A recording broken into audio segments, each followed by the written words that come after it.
안녕하세요. 평범한 건축가입니다. 최근 주택저널에서 5년 뒤 살고 싶은 주거 유형에 대한 설문조사가 있었습니다. 응답자의 20% 이상이 전원주택을 원했고 30% 이상은 도시와 시골 양쪽의 주거지를 마련하여 주중에는 도시에서 생활하고 주말에는 전원주택 생활을 하는 멀티 해비테이션을 원한다고 답했습니다. 응답자의 절반 이상이 전원주택을 원한다는 결과이고 이들의 상당수가 20에서 40대라고 합니다. 건축에 대한 경험이 많지 않은 초보자가 집을 직접 짓는 것은 육체적, 정신적, 경제적으로 힘든 과정입니다. 특히 처음에 생각한 예산보다 실제 공사비가 많이 들어가 경제적으로 힘든 경우가 많습니다. 경제적으로 여유로운 사람이라 해도 예산보다 터무니없이 비용이 많아진다면 기분이 좋을 수 없습니다. 그래서 필요한 것이 예산 점검하기 단계입니다. 집 짓기에 필요한 총 비용과 내 예산을 비교하여 집을 지을 수 있는지 없는지를 판별해 봐야 합니다. 예산 점검하기 단계는 총 2개의 영상으로 기획하였습니다. 이번 영상에서는 건폐율과 용적률, 직용공사가 가능한 규모와 고급주택의 기준, 발코니 면적 활용, 내 집의 규모 정하기에 대하여 알아보도록 하겠습니다.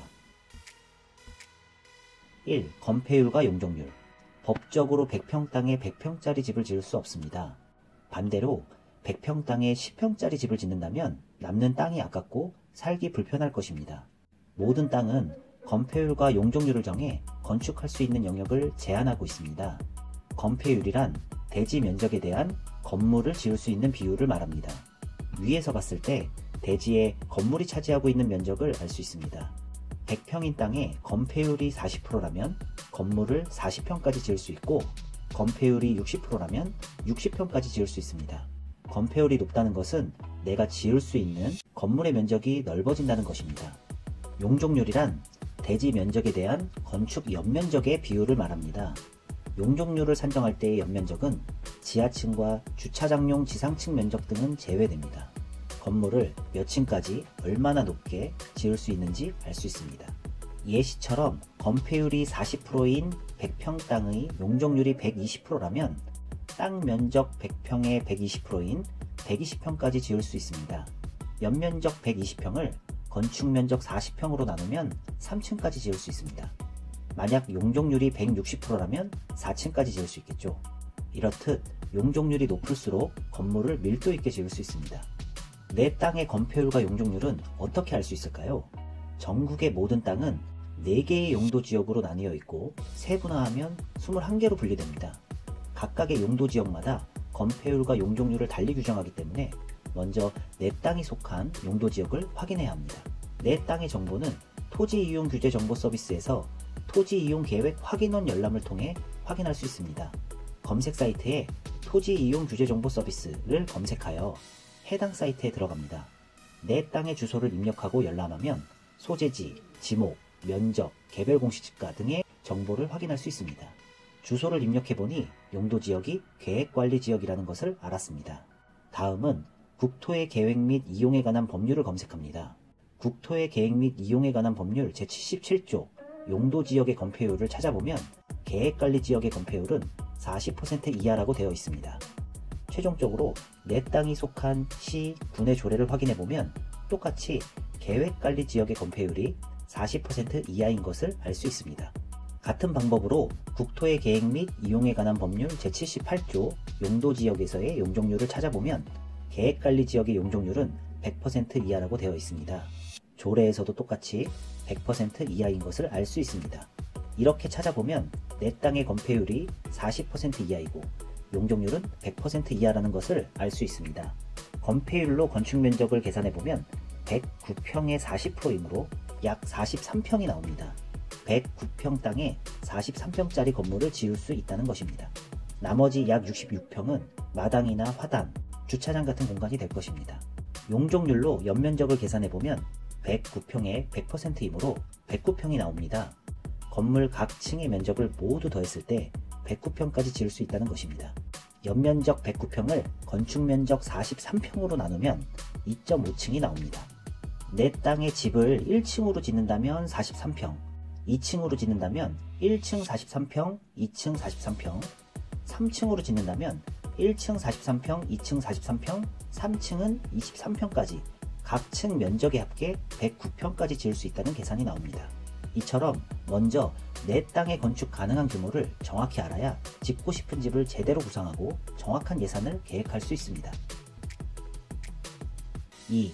직영공사와 고급주택.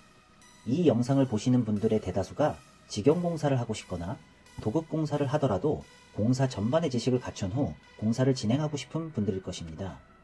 연면적이 200제곱미터 이하면 직영공사를 할 수 있고 200제곱미터를 초과하면 종합건설 면허를 갖고 있는 건설업자를 통해 공사를 해야 합니다. 예전에는 건축주가 공사 비용 절감을 위해 종합건설 면허를 빌려 직영공사를 하는 경우가 많았지만 면허 대여 자체가 불법인데다 탈세 등의 악용 사례가 많아 관련 규정이 더욱 강화되었습니다. 도급공사를 하게 되어 시공사를 선택할 때도 종합건설 면허 유무를 확인하고 면허에 명시된 회사, 대표자 등이 내가 계약하려는 시공사와 같은지를 확인해야 합니다. 면허를 빌리는 행위는 불법임을 꼭 인지하고 계셔야 합니다. 만약 연면적이 200제곱미터를 초과한다면 고급주택으로 분류되는지 확인해야 합니다. 주거용 건축물이 연면적 331제곱미터를 초과하거나 대지면적 660제곱미터를 초과하면서 취득 시 시가표준액 6억 원을 초과하면 고급주택으로 분류되어 중과세를 납부해야 합니다. 엘리베이터나 큰 수영장이 설치되어 있어도 고급주택으로 분류가 됩니다. 고급주택으로 분류되면 일반적인 취득세에 추가로 그 4배의 금액을 합산하여 세금으로 납부해야 합니다. 예를 들어 시가표준액이 7억 원이고 취득세가 2%라 한다면 7억의 2%인 1,400만원에 추가로 4배인 5,600만원을 더해 7천만원을 납부해야 합니다.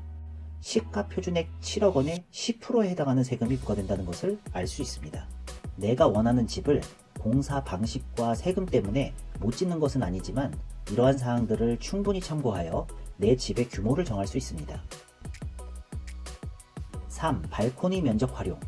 주택의 발코니 부분은 바닥 면적에 포함되지 않기 때문에 발코니 면적을 잘 활용한다면 전원주택의 경우 오히려 60평을 넘기는 것이 쉽지 않습니다. 평범한 이 집은 25평입니다. 같은 평면에 발코니를 확장한 것으로 설계했다면 20평으로 계산되어 5평만큼 더 넓게 지을 수 있었을 것입니다. 주택의 경우 2면까지 발코니를 설치 가능하다고 법으로 정해놨기 때문에 이 부분을 잘 활용하여 설계해야 합니다. 4. 내 집의 규모. 집의 모양과 크기는 지금껏 살아오면서 경험한 집을 참고하여 정해야 합니다. 전원주택을 계획하는 대부분의 사람들은 크고 넓은 근사한 집을 꿈꿉니다. 하지만 큰 집을 지어 살아본 경험자들은 집을 작게 지으라며 말리기도 합니다. 집을 크게 지으면 당연히 공사비와 관리비가 많이 듭니다. 특히 겨울철 난방비가 많이 나올 것입니다. 실제 거주하는 사람만을 위한 것이 아닌 자식들이나 손님들을 위해 큰 집을 지으면 평소에는 쓰지 않는 공간으로 비워두게 됩니다. 우리에게 익숙한 아파트와 전원주택의 면적을 단순 비교하면 안 됩니다. 아파트는 공용 면적과 전용 면적이 있고 전원주택은 마당이나 데크, 다락, 옥상 등 면적보다 실제 사용하는 부분이 넓습니다. 물론 주택의 일부를 펜션이나 카페로 활용할 목적이 있다면 얘기가 달라집니다. 주택의 일부를 펜션으로 운영하려 한다면 객실 수를 감안해 규모가 커지겠지만 주택 연면적 230제곱미터 미만이어야 합니다. 주택저널에서 실시한 5년 뒤 살고 싶은 주택 설문조사에서 응답자의 약 70%가 30에서 40평을 원했고 40평 이상을 원하는 응답자는 10%가 되지 않았습니다. 지금까지 예산 점검을 위해 집의 규모를 정할 때 참고할 사항들을 알아보았습니다. 다음 영상에서는 집을 짓는데 총 비용이 얼마나 들어가는지 알아보겠습니다. 감사합니다.